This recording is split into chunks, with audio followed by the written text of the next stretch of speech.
Le Zoom Echo.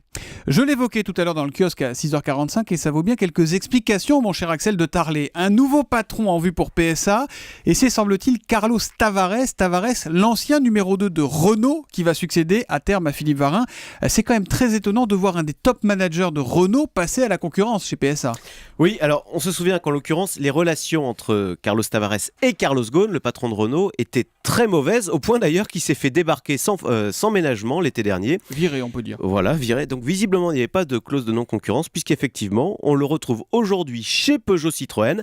Alors tout cela a été prévu. Dans un premier temps, Carlos Tavares va seconder Philippe Varin, il va s'occuper des marques au jour le jour. Philippe Varin, lui, il est occupé à plein temps à négocier l'alliance avec les Chinois de Dongfeng. Alors justement, ça fait des semaines qu'on en parle de cette alliance, de ce rapprochement. On en est où ? Est-ce que Peugeot Citroën va vraiment devenir chinois ? Alors c'est compliqué parce que bien sûr, vous imaginez, c'est pas facile pour la famille Peugeot qui est aux commandes depuis 200 ans de passer ainsi la main. Donc on est en train de chercher, d'envisager des solutions pour limiter l'influence chinoise. Alors première solution envisagée, l'État par exemple pourrait lui aussi monter au capital de PSA aux côtés de Dongfeng. Puis il y a une autre solution, comme la bourse de Paris est en pleine forme en ce moment, eh bien on peut très bien imaginer après tout que PSA fasse un appel au marché classique, c'est-à-dire qu'il fasse une augmentation de capital qui serait ouverte à tout le monde, y compris aux Chinois. Parce qu'en fait, PSA a besoin de deux choses. Un, de sécuriser son accès à la Chine. Alors là, c'est vrai, Dongfeng est stratégique. Je rappelle que PSA vend aujourd'hui plus de voitures en Chine qu'en France. Mais PSA a aussi besoin d'argent frais de 3 à 4 milliards d'euros. Et l'argent n'a pas de nationalité.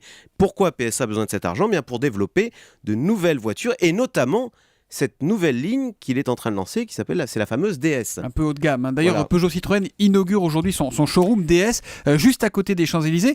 Ça marche ? Est-ce que les ventes sont au rendez-vous pour ce segment-là ? Eh bien oui, ça marche très bien et c'est très surprenant pour une marque qui a à peine 3 ans. Les DS aujourd'hui, figurez-vous, c'est 20% des ventes totales du groupe. Parce que c'est une offre premium, vous l'avez dit, mais pour monter en gamme, PSA a eu l'intelligence, plutôt que de copier éternellement les berlines allemandes, PSA a eu l'intelligence de miser sur le luxe à la française avec cette ligne DS qui est censée évoquer davantage le raffinement. Par exemple, en Chine, DS s'appuie sur Sophie Marceau pour vendre la marque, Ah oui. vous voyez, le Chic. raffinement. En tous les cas, ça marche et c'est une offre premium différente des grosses berlines allemandes. Donc oui, la DS, ça peut être une planche de salut pour l'avenir du groupe Peugeot Citroën. Ça bouge à tous les niveaux chez Peugeot Citroën en ce moment, nous dit Axel de Tarlet ce matin, avec un nouveau patron qui est en train de s'installer petit à petit, semble-t-il, qui va s'installer.